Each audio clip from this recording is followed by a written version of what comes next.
Hi friends, ఈరోజు మన topic వచ్చేసి క్లావం బిడ్ డ్రై సిరప్ గురించి తెలుసుకుందాం. ఓకే ఫ్రెండ్స్, ఈ క్లావం బిడ్ డ్రై సిరప్ అనేది చిన్న పిల్లలకు ఏ విధంగా ఉపయోగపడుతుంది, దీని యొక్క ఉపయోగాలు, సైడ్ ఎఫెక్ట్స్, డోసేజ్ మరియు దీనితో పాటుగా ఎటువంటి సిరప్స్ డాక్టర్స్ ప్రిస్క్రైబ్ చేస్తుంటారు అని ఈరోజు తెలుసుకుందాం. ఫ్రెండ్స్, ఈ క్లావం బిడ్ సిరప్ని ఆల్కెమ్ కంపెనీ వారు మ్యానుఫ్యాక్చరింగ్ చేయడం జరిగింది. దీని ఎంఆర్పి వచ్చేసి 60 రూపీస్ వరకు ఉంటుంది. ఇది ఒక ఎథికల్ ప్రోడక్ట్. గమనిక ఏంటంటే ఈ డ్రై సిరప్స్ని స్టెరిల్ వాటర్తో మిక్స్ చేసిన తర్వాత 1 వీక్ మించి యూజ్ చేయరాదు. ఫ్రెండ్స్, ఈ క్లావం బిడ్ సిరప్లో amoxicillin 200 mg, potassium clavulanate 28.5 mg ఉంటుంది.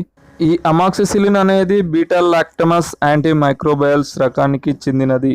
ఈ అమాక్సిసిలిన్ అనే యాంటీబయాటిక్ బ్యాక్టీరియా యొక్క సెల్ వాల్స్ని క్రాస్ లింకింగ్ ప్రాసెస్ అనే యాక్టివిటీని చేసి బ్యాక్టీరియా యొక్క గ్రోత్ని కంట్రోల్ చేయడం వల్ల ఇన్ఫెక్షన్స్ను తగ్గిస్తుంది.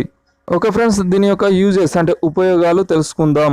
దీని ముఖ్య ఉపయోగం వచ్చేసి సైనస్ ఇన్ఫెక్షన్స్ అంటే సైనసైటిస్ అంటే బ్యాక్టీరియా వల్ల రెస్పిరేటరీ సిమ్టమ్స్ అంటే శ్వాస తీసుకోవడంలో కలిగే ఇబ్బందులను తగ్గించడంలో ఉపయోగపడుతుంది. మరియు రెస్పిరేటరీ ట్రాక్ ఇన్ఫెక్షన్స్ అంటే ఊపిరితిత్తులలో నంజు పేరుకుపోవడం వలన శ్వాస తీసుకోవడంలో ఇబ్బందులు కలుగుతాయి. ఇటువంటి ఇబ్బందులను తగ్గించడంలో మరియు ఈ ఇన్ఫెక్షన్స్ వల్ల వచ్చే దగ్గును తగ్గించడంలో చాలా బాగా ఉపయోగపడుతుంది.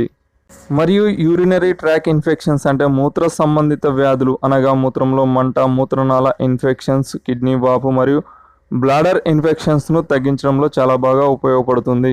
వీటితో పాటుగా బోన్ అండ్ జాయింట్ ప్రాబ్లమ్స్ అంటే బోన్ ఇన్ఫెక్షన్స్ రావడం, జాయింట్స్ ఇన్ఫెక్షన్స్ రావడం లేదా ఏదైనా యాక్సిడెంట్ అంటే దెబ్బ తగలడం వలన మరియు జాయింట్ పట్టేయడం వలన ఏర్పడే ఇన్ఫెక్షన్స్ను తగ్గించడంలో మరియు సోర్స్ పుండ్లను తగ్గించడంలో ఉపయోగపడుతుంది. అంతేకాకుండా కాలిన గాయాలను, చీరిన గాయాలను మరియు సర్జరీస్ వలన ఏర్పడిన గాయాలను తగ్గించడంలో చాలా బాగా ఉపయోగపడుతుంది.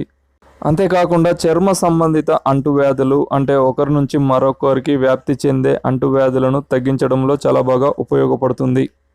మరియు పారాథైరాయిడ్ జ్వరం అంటే ఈ ఫీవర్ను తగ్గించడంలో ఉపయోగపడుతుంది. కానీ దీంతో పాటుగా పారాసెటమాల్ కానీ మెఫనామిక్ యాసిడ్ కాంబినేషన్ సిరప్స్ యూజ్ చేయవలసి వస్తుంది. మరియు చెవిపోటు మరియు చెవి నుండి చిమ్ము కారడం, చెవిలో పుండ్లు మరియు అలర్జీస్ మరియు న్యూమోనియా, టాన్సిలైటిస్ మరియు తెల్ల బొబ్బలను తగ్గించడంలో చాలా బాగా ఉపయోగపడుతుంది. ఓవరాల్గా ఇది బ్యాక్టీరియా వల్ల కలిగే ఇన్ఫెక్షన్ను తగ్గించడంలో చాలా బాగా ఉపయోగపడుతుంది. గమనించాల్సిన విషయం ఏంటంటే ఈ ఒక్క సిరప్ వాడడం వల్ల ముందు చెప్పబడిన ప్రాబ్లమ్స్ పూర్తిగా తగ్గకపోవచ్చు.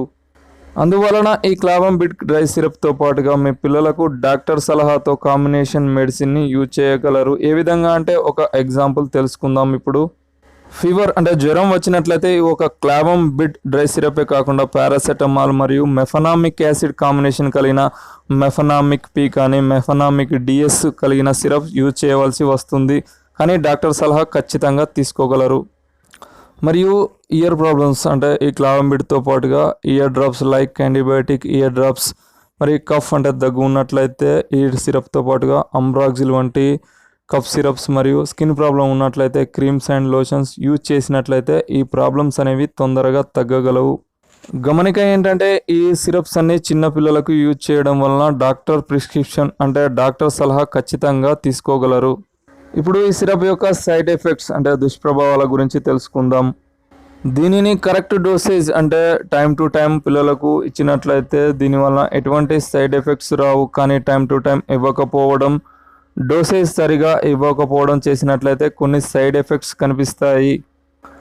అవి నాసియా, వామిటింగ్స్ అంటే వాంతులు చేసుకోవడం, డయేరియా అంటే మోషన్స్ ఎక్కువగా అవడం, ర్యాషెస్ అంటే చర్మంపై బొబ్బలు రావడం, స్టమక్ అప్సెట్, స్టమక్ పెయిన్, తలనొప్పి వంటి కొన్ని లక్షణాలు కనిపించవచ్చు. ఇటువంటి లక్షణాలు కనిపించిన వెంటనే ఈ సిరప్ వాడిపించడం మానివేసి దగ్గరలోని మంచి డాక్టర్ కానీ పీడియాట్రిషియన్ కానీ సంప్రదించగలరు. ఇప్పుడు దీని యొక్క డోసేజ్ అంటే దీనిని ఏ విధంగా యూజ్ చేయాలో తెలుసుకుందాం. దీని యొక్క డోసేజ్ అనేది పిల్లల యొక్క ఏజ్ మరియు వెయిట్ అంటే వయస్సు మరియు బరువును బట్టి డాక్టర్స్ ప్రిస్క్రైబ్ చేస్తుంటారు. నార్మల్గా దీని డోసేజ్ వచ్చేసి అబోవ్ 1.5 ఇయర్ అంటే 18 months అబోవ్ పిల్లలకు 2.5 ml వరకు మార్నింగ్ మరియు ఈవినింగ్ ప్రాబ్లం యొక్క తీవ్రతను బట్టి ఇవ్వవచ్చు. మరియు ఫీడింగ్ ఇవ్వడం లేదా ఫుడ్ ఇచ్చిన 1 hour తర్వాత ఈ సిరప్ను యూజ్ చేసినట్లయితే బెటర్ రిజల్ట్ కనబడతాయి.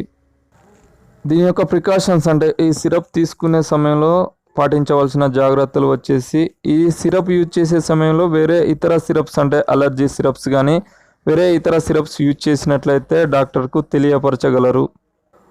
ఓకే ఫ్రెండ్స్, మీకు వీడియో నచ్చినట్లయితే లైక్ చేయండి, షేర్ చేయండి, మా ఛానల్ను సబ్స్క్రైబ్ చేసుకోండి. మరిన్ని వీడియోల కోసం కింద డిస్క్రిప్షన్లో ఇవ్వబడిన లింక్ పైన క్లిక్ చేయండి. Thank you for watching my videos.